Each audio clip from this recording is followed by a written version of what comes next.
দুঃখজনক হলেও সত্য, বর্তমানে বিশেষজ্ঞ চিকিৎসক, বিশেষায়িত হাসপাতাল অথবা উন্নত ল্যাব প্রায় সবকিছুই শহর কেন্দ্রিক, কিংবা আরো সুনির্দিষ্টভাবে যদি আমরা বলতে চাই তাহলে অবশ্যই রাজধানী ঢাকা কেন্দ্রিক। এরকম বাস্তবতা থেকে বেরিয়ে এসে যদি আমরা জেলা উপজেলা ভিত্তিক হাসপাতাল কিংবা ক্লিনিকগুলোর মাধ্যমে উন্নত চিকিৎসা সেবা নিশ্চিত করতে পারি বা চাই, তাহলে বিশেষজ্ঞ চিকিৎসকগণ যেন জেলা উপজেলায় চিকিৎসা সেবা দিতে স্বাচ্ছন্দ্য করবেন। অপরদিকে রোগীদেরকে শারীরিক এবং আর্থিকভাবে আরো কষ্ট করে ঢাকামুখী হতে হবে না। বিসমিল্লাহির রহমানির রহিম। উপজেলা স্বাস্থ্য ও পরিবার কল্যাণ কর্মকর্তাগণের সম্মেলনে আজকের এই অনুষ্ঠানের সম্মানিত সভাপতি, সরকারের মন্ত্রী এবং উপদেষ্টা ও কর্মকর্তাবৃন্দ, বিশেষজ্ঞ চিকিৎসক, গবেষক, পেশাজীবী সংগঠনের নেতৃবৃন্দ এবং উপস্থিত সুধীবৃন্দ, আসসালামু আলাইকুম। শুরুতেই আমি সারা দেশের সকল চিকিৎসক এবং চিকিৎসা ব্যবস্থাপনার সঙ্গে জড়িত সবাইকে আন্তরিকভাবে ধন্যবাদ জানাই এবং এর মাধ্যমেই আমি আমার বক্তব্যটি শুরু করতে চাই। কারণ আপনারা চিকিৎসকগণ রোগে শোকে কাতর মানুষটির কিন্তু পরম বন্ধু হয়ে উঠেন যখন কোনো একজন মানুষ অসুস্থ হয়ে পড়ে সিরিয়াসলি। চিকিৎসকগণই কিন্তু সত্যিকার অর্থে মানুষের বিপদের বন্ধু। এটি আমার নিজের ঘর দিয়ে আমি বুঝতে পারি।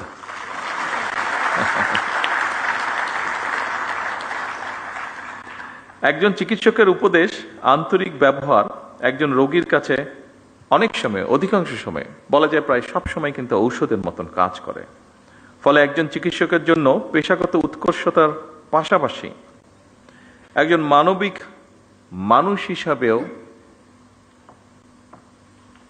গড়ে ওঠাটা অত্যন্ত প্রয়োজন, অত্যন্ত জরুরি। যে কোনো শ্রেণী পেশার মানুষের চেয়ে চিকিৎসা পেশার ভূমিকা সবচেয়ে বেশি এবং গুরুত্বপূর্ণ। এমন বাস্তবতায় আজকের উপজেলা স্বাস্থ্য এবং পরিবার কল্যাণ কর্মকর্তাদের এই সম্মেলন অবশ্যই এই জাতির জন্য বা এই দেশের জন্য অত্যন্ত তাৎপর্যপূর্ণ। দেশের স্বাস্থ্য ব্যবস্থা এবং প্রাসঙ্গিক বিষয় এতক্ষণ বিভিন্ন বক্তা অত্যন্ত গুরুত্বপূর্ণ বক্তব্য রেখেছেন। বর্তমান সরকার সুস্বাস্থ্যের বাংলাদেশ এরকম একটি দেশ ধীরে ধীরে গড়ে তুলতে চায়। জাতীয় নির্বাচনের আগে আমরা জনগণের কাছে স্বাস্থ্য নীতির রূপরেখা তুলে ধরেছিলাম। চিকিৎসা ব্যবস্থায় বর্তমান সরকারের নীতি হচ্ছে prevention is better then cure. প্রতিকারের চেয়ে প্রতিরোধী উত্তম। নিশ্চয়ই আপনাদের অভিজ্ঞতার আলোকেও এ কথাটি আপনারা বলবেন। আমরা যদি রোগের শুরুতেই রোগ প্রতিরোধের ব্যবস্থা নিতে পারি, তাহলে রোগের বিস্তার মোকাবেলা অনেক বেটার ভাবে সম্ভব। আমাদের এই নীতি বাস্তবায়নে উপজেলা স্বাস্থ্য ও পরিবার কল্যাণ কর্মকর্তাদের ভূমিকা, অর্থাৎ আপনাদের ভূমিকা অনস্বীকারযোগ্য। দুঃখজনক হলেও সত্য, বর্তমানে বিশেষজ্ঞ চিকিৎসক, বিশেষায়িত হাসপাতাল অথবা উন্নত ল্যাব প্রায় সবকিছুই শহর কেন্দ্রিক, কিংবা আরো সুনির্দিষ্টভাবে যদি আমরা বলতে চাই তাহলে অবশ্যই রাজধানী ঢাকা কেন্দ্রিক। এরকম বাস্তবতা থেকে বেরিয়ে এসে যদি আমরা জেলা উপজেলা ভিত্তিক হাসপাতাল কিংবা ক্লিনিকগুলোর মাধ্যমে উন্নত চিকিৎসা সেবা নিশ্চিত করতে পারি বা চাই, তাহলে বিশেষজ্ঞ চিকিৎসকগণ যেন জেলা উপজেলায় চিকিৎসা সেবা দিতে স্বাচ্ছন্দ্য করবেন। অপরদিকে রোগীদেরকে শারীরিক এবং আর্থিকভাবে আরো কষ্ট করে ঢাকামুখী হতে হবে না। শহর এবং গ্রাম অঞ্চলে স্বাস্থ্যসেবা প্রাপ্তির ক্ষেত্রে বৈষম্য দূর করা বর্তমান সরকারের অন্যতম একটি প্রায়োরিটি। বৈষম্য দূর করে স্বাস্থ্য সেবার বিকেন্দ্রীকরণের লক্ষ্যে আমরা ইতিমধ্যেই পদক্ষেপ গ্রহণ এবং বাস্তবায়নের কাজও ধীরে ধীরে শুরু করেছি। যদিও এটি আমরা সকলেই বুঝি, এই কাজটি 1 মাস কিংবা 1 বছরে বাস্তবায়ন করা সম্ভব নয়। সম্মানিত সকল উপস্থিতবৃন্দ, বিভিন্ন পরিসংখ্যান এবং স্বাস্থ্য বিশেষজ্ঞগণ বলেন যে দেশের মোট মৃত্যুর ৭১% অসংক্রামক রোগের কারণে হয়ে থাকে। সংক্রামক রোগ প্রতিরোধে উপযুক্ত সচেতনতা সৃষ্টি করার পাশাপাশি অসংক্রামক রোগ প্রতিরোধ এবং নিয়ন্ত্রণে ইতিমধ্যে প্রণীত যৌথ ঘোষণা বাস্তবায়নের কাজ শুরু হয়েছে। সাম্প্রতিক বছরগুলোতে পরিবেশগত বিপর্যয় এবং জলবায়ু পরিবর্তনের অভিঘাতের কারণে সংক্রামক রোগের পাশাপাশি অসংক্রামক রোগ যেমন শ্বাসকষ্ট, স্ট্রোক, হৃদরোগ ইত্যাদি স্বাস্থ্য ব্যবস্থাপনার উপরেও নিত্য নতুন চ্যালেঞ্জ সৃষ্টি করছে। এবং এসব কারণেই উপজেলা পর্যায়ে গুরুত্ব সহকারে ডায়াবেটিস এবং উচ্চ রক্তচাপের মতন অসংক্রামক রোগের স্ক্রিনিংও নিয়মিত করা প্রয়োজন।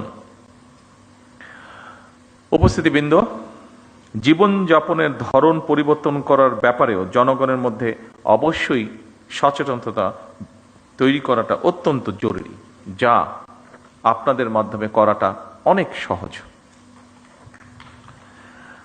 আমার কাছে আরেকটি বিষয় মনে হয়, সেটি হচ্ছে ভেজাল এবং পুষ্টি সচেতনতা খাদ্য নিশ্চিত করা শহর হচ্ছে জেলা পর্যায়ে, উপজেলা পর্যায়ে বেশি সহজ।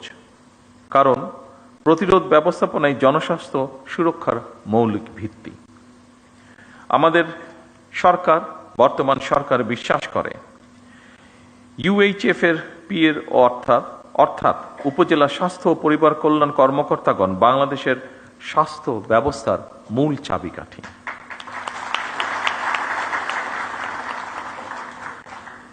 মানসম্মত চিকিৎসা ব্যবস্থা বা চিকিৎসা সেবা সাধারণ মানুষের দৌড়গড়ে পৌঁছে দেওয়ার কর্মযজ্ঞে উপজেলা স্বাস্থ্য কর্মকর্তা এবং সদস্যগণ প্রথম সারির যোদ্ধা। হেলথ কেয়ার ম্যানেজমেন্ট এবং হেলথ কেয়ার অ্যাডমিনিস্ট্রেটিভ ম্যানেজমেন্টের একটি অপরটির সঙ্গে অঙ্গাঙ্গিভাবে জড়িত। একজন উপজেলা স্বাস্থ্য ও পরিবার পরিকল্পনা কর্মকর্তাকে নিজ নিজ কর্মস্থলে স্বাস্থ্য ব্যবস্থাপনার পাশাপাশি স্বাস্থ্য সেবা ব্যবস্থাপনার কাজটিও সুচারুভাবে সম্পন্ন করতে হয়। কারণ হেলথ কেয়ার ম্যানেজমেন্ট এবং হেলথ কেয়ার অ্যাডমিনিস্ট্রেটিভ ম্যানেজমেন্ট এই দুটি বিষয়ের মধ্যে সমন্বয় এবং সমন্বয় না হলে স্বাস্থ্য সেবায় নিশ্চয়ই আমরা কাঙ্ক্ষিত সুফল পাব না। স্বাস্থ্য খাতে ওষুধ শিল্প, চিকিৎসা সামগ্রী, স্বাস্থ্য সেবা, মডার্ন হেলথ টেকনোলজি এবং মেডিকেল বায়োটেকনোলজির মতন অনেকগুলো দিক রয়েছে। সেজন্যই দেশের স্বাস্থ্য খাত নিয়ে বিএনপি সরকারের বিস্তারিত পরিকল্পনাও রয়েছে। এরই অংশ হিসেবে বর্তমান সরকার ক্রমান্বয়ে স্বাস্থ্য খাতে জিডিপির ৫% বরাদ্দ দেওয়ার পরিকল্পনা গ্রহণ করেছে। উপস্থিতিবৃন্দ, আমি কিন্তু একটি কথা বলেছি ক্রমান্বয়, একবারে এটি সম্ভব না আমাদের পক্ষে, আমরা ক্রমান্বয় করব। প্রসঙ্গক্রমে আমেরিকার একজন বিখ্যাত পুষ্টিবিদ জ্যাক লায়ন, তার একটি কথা এখানে আমি উল্লেখ করতে চাই। তিনি বলেছিলেন, আজকের স্বাস্থ্য সেবা ভবিষ্যতের বিনিয়োগ। এ কারণেই যুক্তরাজ্যের ন্যাশনাল হেলথ সার্ভিস NHS এর জেনারেল প্র্যাকটিশিয়ান জিপির আদলে প্রতিটি উপজেলা এবং পর্যায়ক্রমে প্রতিটি ইউনিয়নে একটি করে প্রাথমিক স্বাস্থ্য সেবা ইউনিট স্থাপন করা যায় কিনা সেটি আমাদের চিন্তা ভাবনার মধ্যে রয়েছে। এই স্বাস্থ্যসেবা ইউনিটগুলোর দায়িত্ব পালনের জন্য বর্তমান সরকার ধারাবাহিকভাবে সারা দেশে ১ লক্ষ হেলথ কেয়ার নিয়োগ দেওয়ারও একটি পরিকল্পনা বা সিদ্ধান্ত রয়েছে এবং এই হেলথ কেয়ারদের ৮০% হবেন নারী সদস্য। হেলথ কেয়ারগণ মানুষের দোরগোড়ায় গিয়ে জনগণকে প্রাথমিক হেলথ কেয়ার দেওয়ার পাশাপাশি স্বাস্থ্য বিষয়ক প্রয়োজনীয় পরামর্শগুলো তাদেরকে দেবেন। উপস্থিত উপজেলা স্বাস্থ্য ও পরিবার কল্যাণ কর্মকর্তা বৃন্দ, ভবিষ্যতের স্বার্থে যে কোনো মূল্যে আমাদেরকে মা ও শিশুর পূর্ণাঙ্গ স্বাস্থ্য সেবা নিশ্চিত করা অত্যন্ত জরুরি। সকল উপজেলা স্বাস্থ্য কমপ্লেক্সগুলোকে পরিপূর্ণ মাতৃকালীন সেবা, নিরাপদ সন্তান প্রসব, নবজাতক এবং শিশু স্বাস্থ্য সেবার নিরাপদ স্থানে পরিণত করা প্রয়োজন। সারা দেশে শিশুদেরকে হামের টিকা না দেওয়ার ফলে বিগত ইমিডিয়েট দুটি সরকারের জীবন বিনাশী ব্যর্থতা মনে হয় ক্ষমাহীন অপরাধ। ভবিষ্যতে আর কখনোই যাতে এ ধরনের ঘটনার পুনরাবৃত্তি না হয়, বর্তমান সরকার সারা দেশে জরুরি ভিত্তিতে হামিদ টিকা দিয়ে তড়িৎ ব্যবস্থা নেওয়ায় আল্লাহর রহমতে পরিস্থিতি অবনতি কিছুটা রোধ করা সম্ভব হয়েছে এবং আমরা দৃঢ়ভাবে বিশ্বাস করি আপনাদের ঐকান্তিক প্রচেষ্টার ফলে এটিকে আমরা রোধ করে নিয়ে আসতে সক্ষম হব ইনশাআল্লাহ। এবং এই জন্য আমরা যেই রোধটি করতে পেরেছি, হঠাৎই সমস্যাটি থেকে শিশুদেরকে রক্ষা করতে পেরেছি, এই জন্য আমি সারা দেশের সকল চিকিৎসক এবং স্বাস্থ্যকর্মী সহ আপনাদের সকলকে সরকারের পক্ষ থেকে আন্তরিক ধন্যবাদ জানাতে চাই। যারা তাদের প্রিয় সন্তানদেরকে হারিয়েছেন, সেই সকল পিতা মাতা এবং স্বজনদের কাছে আমি ব্যক্তিগতভাবে আন্তরিকভাবে দুঃখ প্রকাশ করছি। দেশের প্রতিটি হাসপাতাল ও স্বাস্থ্য কেন্দ্রকে জবাবদিহিতার আওতায় এনে নাগরিক স্বাস্থ্যসেবা নিশ্চিত করা মনে হয় এখন সময়ের একটি দাবি।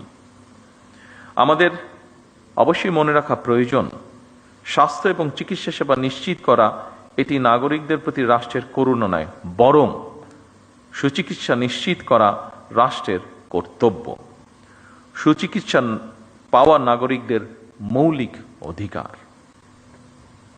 সুধীবৃন্দ, বর্তমানে সরকার শীঘ্রই একটি সমন্বিত হেলথ কার্ড চালু করতে পরিকল্পনা গ্রহণ করেছে, যার মাধ্যমে দেশের প্রতিটি নাগরিকের স্বাস্থ্য তথ্য ডিজিটালি সংরক্ষিত থাকবে।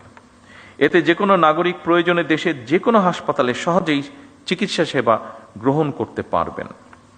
এর পাশাপাশি বর্তমান সরকার ধাপে ধাপে একটি জাতীয় স্বাস্থ্য বীমা চালু করার পরিকল্পনা বা চিন্তা ভাবনাও করছে, যাতে করে নাগরিক চিকিৎসা ব্যয়ের কারণে যে কোনো নাগরিক চিকিৎসা ব্যয়ের কারণে আর্থিকভাবে ক্ষতিগ্রস্ত না হন। আমাদের লক্ষ্য উপজেলা স্বাস্থ্য কমপ্লেক্সগুলোকে আরো উন্নত করা, প্রয়োজনীয় জনবল নিশ্চিত করা এবং প্রযুক্তির মাধ্যমে স্বাস্থ্যসেবা আরো সহজ ও কার্যকর করা। সম্মানিত সকল উপস্থিতিবৃন্দ, চিকিৎসকবৃন্দ, নাগরিকদের সুচিকিৎসা নিশ্চিত করতে হলে চিকিৎসক এবং স্বাস্থ্যকর্মীদের আবাসন, নিরাপত্তা, মর্যাদা এবং জীবন মান উন্নয়ন নিশ্চিত করার বিষয়টি সম্পর্কেও সরকার অবশ্যই ওয়াকিবহাল। এ ব্যাপারে সরকার সাধ্যমতন যথাযথ পদক্ষেপ গ্রহণে বদ্ধপরিকর। এই সম্মেলনের মাধ্যমে আমি একটি কথা আপনাদের সামনে তুলে ধরতে চাই। প্রত্যেক উপজেলা স্বাস্থ্য ও পরিবার পরিকল্পনা কর্মকর্তা নিজ নিজ এলাকায় একটি কার্যকর, জবাবদিহিমূলক এবং মানবিক স্বাস্থ্যসেবা গড়ে তুলতে নেতৃত্ব দেবেন। একটি সুস্থ জাতি গড়ার যে স্বপ্ন বা যে আকাঙ্ক্ষা আমাদের মধ্যে রয়েছে, সেই আকাঙ্ক্ষাকে বাস্তবায়নের রূপ দেওয়ার মূল কারিগর কিন্তু আপনারা। আমরা সবাই মিলে একটি স্বাস্থ্য ব্যবস্থা গড়তে চাই, যা হবে সবার জন্য সহজলভ্য, কার্যকর এবং মানবিক। আপনারা একটি জবাবদিহিমূলক, টেকসই এবং জনকেন্দ্রিক স্বাস্থ্য সেবা ব্যবস্থা গড়ে তুলতে সক্ষম হবেন, আমি দৃঢ়ভাবে বিশ্বাস করি। আপনাদের প্রত্যেককে নিজ নিজ এলাকার কর্মস্থলকে একটি স্বাস্থ্য মডেল সেবা কেন্দ্রে পরিণত করবেন, এটিও আমাদের প্রত্যাশা বাংলাদেশের একজন নাগরিক হিসাবে। সম্মানিত সকল উপস্থিতিবৃন্দ, আপনাদের সামনে যে কথাগুলি আমি এতক্ষণ তুলে ধরলাম, এই কথাগুলো আমাদের ম্যানিফেস্টো, আমাদের পরিকল্পনা, আমাদের চিন্তা ভাবনা সকল কিছুকে সন্নিবেশিত করে লিখিতভাবে আমি আপনাদের সামনে উপস্থাপন করেছি। আমার লিখিত বক্তব্যের যে শেষ কথাটি বলেছি সেটি ছিল আমার লিখিত বক্তব্যের শেষ লাইনটি। তারপরে কয়েকটি লাইন আছে, সেইটু বলার আগে আমি আমার নিজস্ব দু একটি কথা আপনাদের সামনে আমি শেয়ার করতে চাই। আমরা প্রায়, বিশেষ করে বাংলাদেশের থেকে যারা চিকিৎসা সেবায় উচ্চতর ডিগ্রি নিতে চান, বা আমরা নিজেরাও অনেকেই যখন যে কোনো কারণেই বিদেশে যাই, আমাদের দেশের অধিকাংশ মানুষই কম বেশি ইউকেতে যান। আমার বক্তব্যে আমি এনএইচএস কথাটি উল্লেখ করেছি। এই এনএইচএস শব্দটির সাথে আপনারা প্রায় প্রত্যেক চিকিৎসক কম বেশি জড়িত। কেউ কেউ হয়তো যাবার সুযোগ হয়েছে যাদের, তারা দেখেছেন ব্রিটেনে তারা এনএইচএস নামক তাদের একটি ব্যবস্থাপনা আছে তাদের হেলথ সার্ভিসে। আর যাদের পক্ষে যাওয়া সম্ভব হয়নি, নিশ্চয়ই আপনারা বইপত্র থেকে অথবা সহকর্মীদের কাছে বিষয়টি সম্পর্কে শুনেছেন। আমি যেভাবে যে কোনো কারণেই হোক, রাজনৈতিক দুর্ভাগ্যবশতই হোক, আমাকে অনেকগুলো বছর ইউকেতে থাকতে হয়েছে। এই এনএইচএসটিকে আমি কাছে থেকে দেখার আমার সুযোগ হয়েছে। আমি এনএইচএস এর প্রশংসায় যাচ্ছি না, আমি কিছু বাস্তবতা তুলে ধরার চেষ্টা করছি আপনাদের সামনে। এনএইচএসটি গঠিত হয়েছিল 1948-এ, খুব সম্ভব 5th of জুলাই কাজটি শুরু করেছিল তারা। আজকে প্রায় 75 বছর হয়ে গিয়েছে। আপনাদের যাদের পক্ষে সম্ভব হয়েছে, যারা আপনার ব্রিটেনে গিয়েছেন দেখেছেন, নিশ্চয়ই আপনারা পত্রপত্রিকায় প্রায় দেখেছেন যে 75 বছর হয়ে গেছে এনএইচএস এর মাধ্যমে তারা তাদের দেশের মানুষকে সুবিধা দিচ্ছে। এনএইচএস এর তারপরেও সমস্যা রয়ে গিয়েছে এনএইচএস এর। অবশ্যই ব্রিটেন আমাদের থেকে অনেক ধনী একটি রাষ্ট্র। সেই ধনী রাষ্ট্র তাদের এই মুহূর্তে জনসংখ্যা খুব সম্ভব যতটুকু আমার ধারণা আছে 7 কোটির মতন।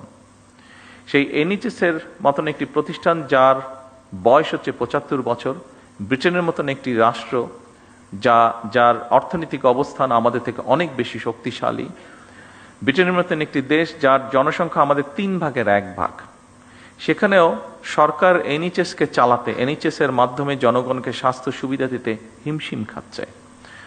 প্রায় বিভিন্ন রকম এনএইচএস কে বাজেট দিতে হবে, এনএইচএস এর বাজেট বাড়াতে হবে, বিভিন্ন রকম সহযোগিতা করতে হবে, এই বিষয়গুলি প্রায় তাদের পত্র পত্রিকা বিভিন্ন আলোচনায় উঠে আসে। আপনারা আজকের এখানে প্রেজেন্টেশনে অনেকগুলো আপনাদের সমস্যার কথা বলেছেন। অবশ্যই সমস্যা থাকবে, কাজ করতে গেলে আপনাদের বিভিন্ন রকম সুবিধা অসুবিধা থাকবে, এবং সেটি সরকারের কাছে তুলে ধরাটাও অবশ্যই সঠিক কাজ আপনারা করেছেন।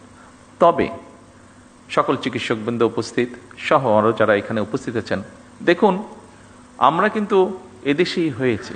এখানে আমরা এই হলরুমের মধ্যে যতগুলো মানুষ আজকে আমরা এখানে উপস্থিত আছে, প্রত্যেকটা মানুষ কিন্তু আমরা এই বাংলাদেশে জন্মেছি, প্রত্যেকটা মানুষ আমরা এই বাংলাদেশেই বড় হয়েছি। কাজে এই দেশের রাষ্ট্রের কি অবস্থা, এই দেশের মানুষের কি অবস্থা, আমাদের সমাজের কি অবস্থা, এগুলো আমাদের বোধহয় কাউকে বলে দেবার বা বুঝিয়ে দেবার প্রয়োজন নেই। প্রত্যেকটি জিনিসের সাথে আমরা পরিচিত।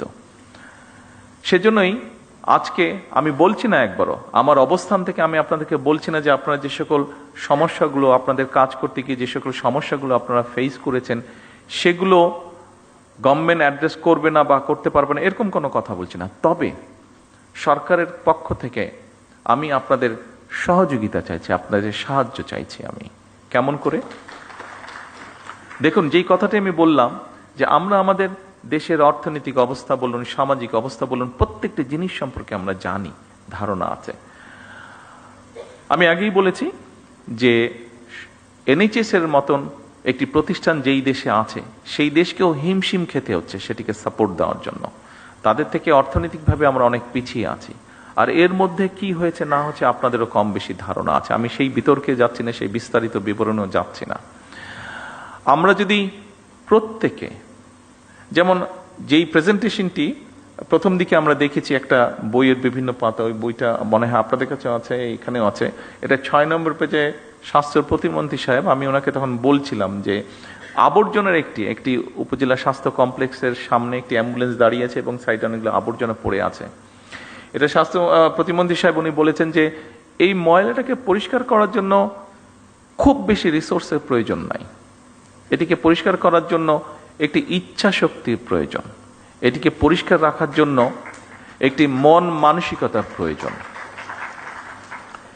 যেটুক পরিমাণ রিসোর্স সেটিকে ম্যানেজ করার জন্য আছে, মনে হয় আপনারা যদি স্ব প্রতিষ্ঠানের চেষ্টা করেন নিশ্চয়ই সিচুয়েশন কিছুটা হলেও পরিবর্তন করা সম্ভব। আমি যদি আমার পেশেন্টদেরকে শেখাই শুধু এই অসুখে এই ওষুধ খেতে হবে, এই কাজটি করো না তাহলে এই অসুখটি হবে না, এটা বলার পাশাপাশি আমি যদি তাদেরকে হাইজিন সম্পর্কে একটি কথা বলি, আমি যদি তাদেরকে শিখাই যে ময়লাটি কম করো তাহলেই ময়লা কম হবে, ময়লাটি কম করো তাহলেই ময়লা কম হবে। নিশ্চয়ই আপনাদেরকে আমি বোঝাতে পেরেছি যে আমি চানাচুর খেলাম, কলাটা খেলাম, এখানেই ফেলে দিলাম, এখানেই ফেলে দিলাম। এই অভ্যাসটিকে যদি কোনোভাবে আমরা পরিবর্তন করাতে পারি তাহলে ময়লাই তো কম হচ্ছে।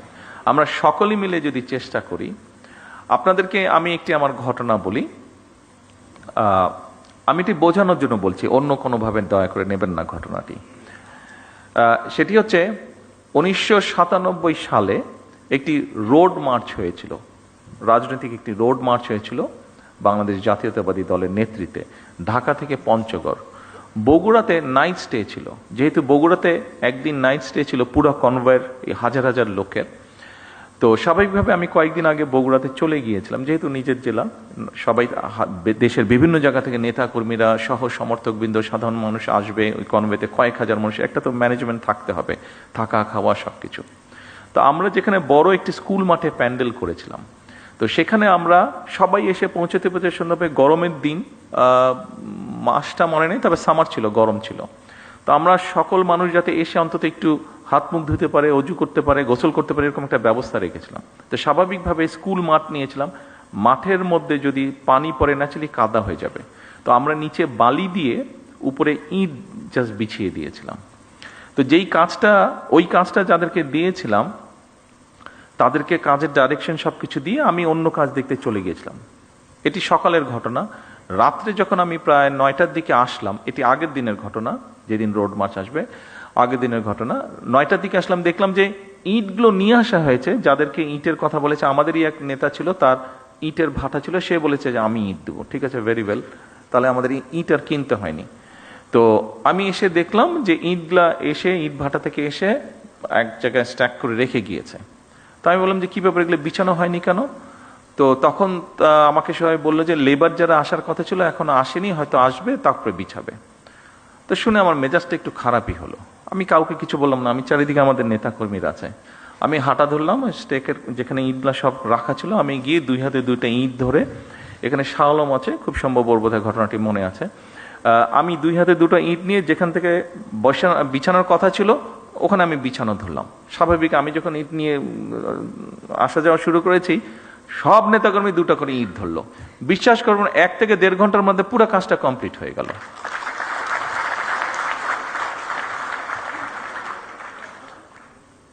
আপনারা যে যেখানে কাজ করছেন, আপনারা সেখানকার নেতৃত্ব, আমি আমার বক্তব্যে বলেছি, কাজে আপনাদের উপরে অনেক কিছু নির্ভর করছে।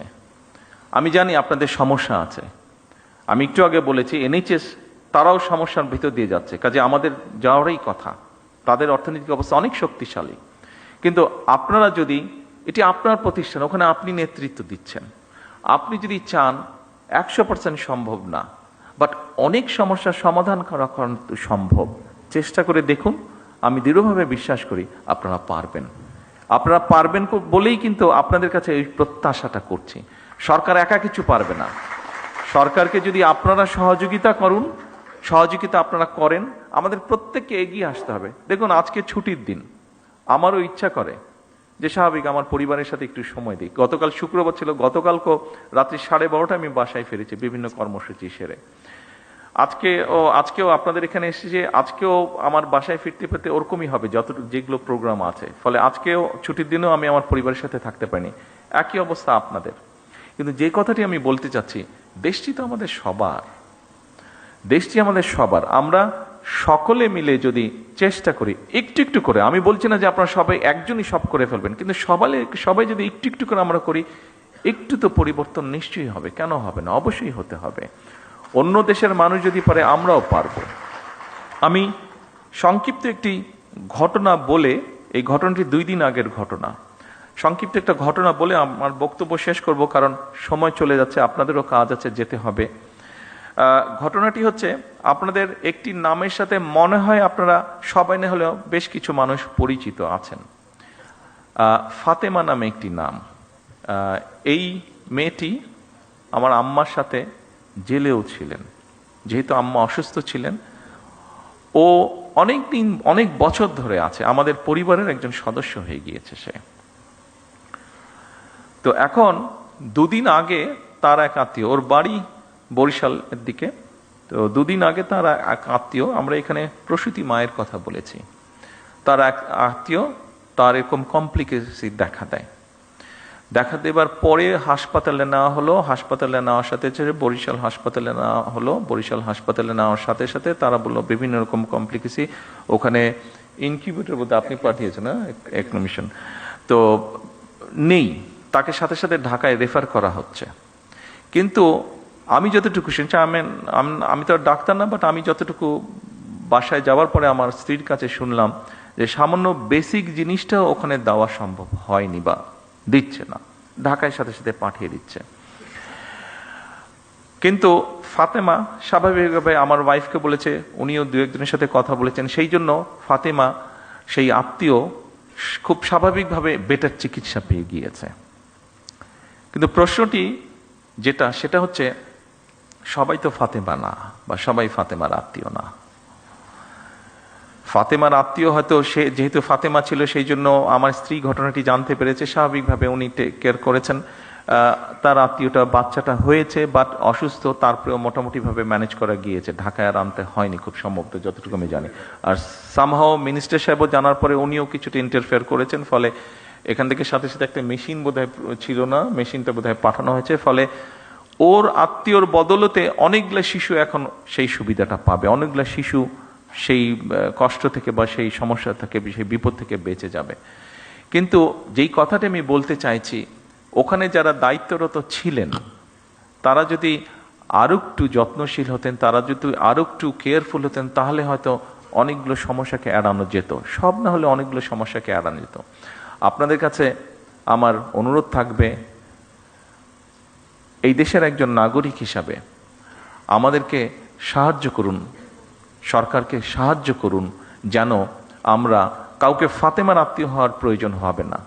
যে কোনো মানুষ যাতে মিনিমাম হলেও চিকিৎসা সুবিধা দিতে পারেন। আর আপনাদের যে সমস্যাগুলো আছে, আপনাদের কাজ করতে গিয়ে যে সমস্যাগুলো আছে আপনারা এখানে উল্লেখ করেছেন, সেই সমস্যাগুলো একবারে আমাদের পক্ষে সমাধান করা সম্ভব না, এটি আপনারাও বুঝতে পারেন।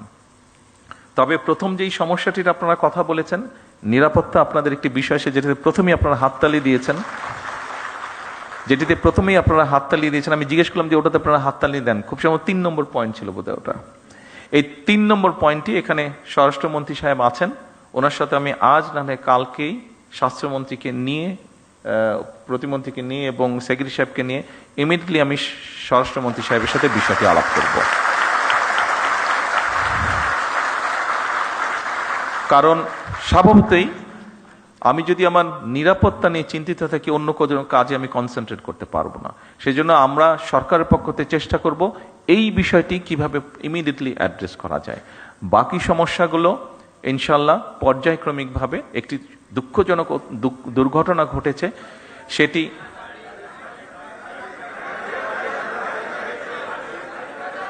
গাড়ি বলছেন না বাড়ি বলছেন? হ্যাঁ, গাড়ি।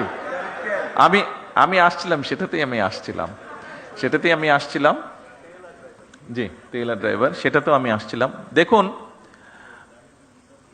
ওই যে অনেক সময় কিছু সায়েন্স ফিকশন মুভি আমরা দেখি যে back to the future, back to the মানে হ্যাঁ পাস্ট হবে, হ্যাঁ, আমরা যদি পাস্টে যেতে পারতাম তাহলে হয়তো মধ্যপ্রাচ্য যে সমস্যাটা, এটাকে হয়তো ম্যানেজ করে ফেলা যেত শুরু হবার আগে, তাহলে দেশের মধ্যে অনেক সমস্যা হতো না।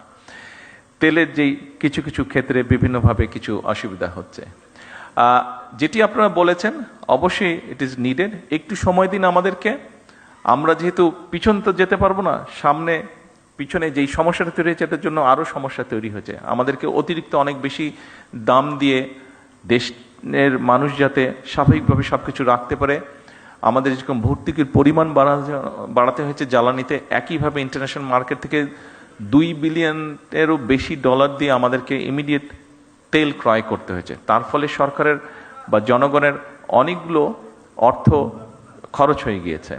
আমরা চেষ্টা করব যত দ্রুত সম্ভব, ড্রাইভারই হোক অথবা গাড়ির তেলের ব্যবস্থাটি হোক, আমরা করার চেষ্টা করব।